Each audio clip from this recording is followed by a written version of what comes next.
আসসালামু আলাইকুম। সবারই অনুরোধ রইল ভিডিওটা সবাই মনোযোগ দিয়ে দেখে।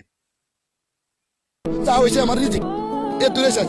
এখানে আছি আমি প্রবাসী কল্যাণ ব্যাংকে গেছি, আমরা 3-4 জন যে ভাই আমরা তো ভাত খাই না, এই কতক্ষণ আঙ্গার বিমানে উঠেছে, খানা নাই 3 দিন যা পেটের খিদা মরে যেতেছি, হয়তো মোবাইলে চার্জ দি দেন আর নয়তো 200-400 টাকা দেন ভাত খাই ইয়ে বই এর কাছে হাতে ভাই ধরি মনে করেন মোবাইল কেন চার্জ দিই বাধ্য নেবার আনতেলে দামু আর না আনতেলে এর কত বই। কি বলছে তারা?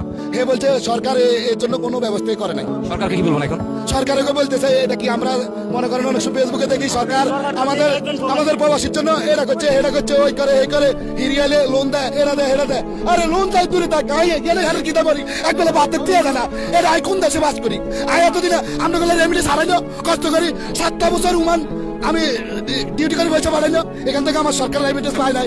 আমার বাড়িতে এতই আমি ভোগ কিন্তু আমি অন না খাই মরি এখানে আইছি আমার বাড়ি আমান করে এসি এখন আবার সৌদি করে এসি আমার বাইশের তলে 7,000 রিয়েল 7,000 রিয়েলে বাংলার কত 1,000 রিয়েলে আপনার কত টাকা 32,000 টাকা তাহলে আমার 7,000 রিয়েলে কত টাকা আর আমি এনে ভাত খাই না আমি ওইখানে তো আনে যাই সিগারেট খাই বেটার কই ভাই একটা সিগারেট দেন আমার দেশের মানুষ কত খারাপ কই আমি এমনি আইছি সব আমি দেওয়াইছি কত বিয়ে সিগারেট কিনে ঠুকেছেন নাই। হ্যাঁ আর আমরা প্রবাসের কত মানুষের জন্য বন্ধ হয়েছে আর এই প্রমাণ আমার কাছে আছে আমরা টাকা বাড়াইছি দেশে আমার বাড়ির পাশে ওই লোক অসুস্থ ওই লোকের এটা হালাল হালাল এই তোর বাড়ির পাশে অমুক অসুস্থ হয়ে গেছে আশা করি সবাই ভিডিওটা দেখছে। মসজিদের অর্থ দিতে পারে না আমরা সত্যি কথা হলো কি আমাদের প্রবাসীদেরকে কেউই হয়তো বা ধরেন বিপদে পড়লে কেউ পাশে থাকে না। সরকার বলেন দেশ বলেন দেশের মানুষ বলেন আত্মীয় স্বজন বলেন কেউই না। সরকারের গাল গপ্প মারে প্রবাসী লেগে এরকম করবো এরকম করবো।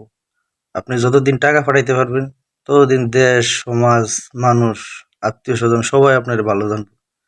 যখনই আপনি বিপদে পড়বেন বিদেশ থেকে দেশে কোনো একটা বিপদে যাইবেন কেউ আপনার পাশে থাকবো না। আপনি দেখেন স্কুলে কোনো একটা স্কুল খুললে টার্গেট করে আগে প্রবাসীদেরকে, জানে যে প্রবাসীদের কাছে অনেক টাকা আছে, প্রবাসীরা প্রতি মাসে মাসে টাকা সঠিকভাবে দিবে।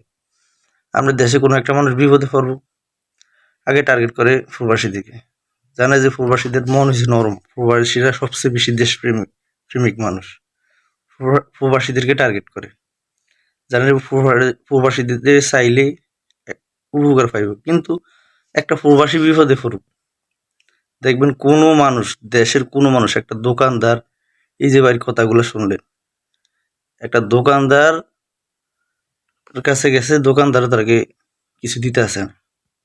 কি বুঝলেন? আসলে আমাদের প্রবাসীদের এত দয়ালু হওয়া উচিত না। ঠিক আছে, ভালো থাকেন, আল্লাহ হাফেজ।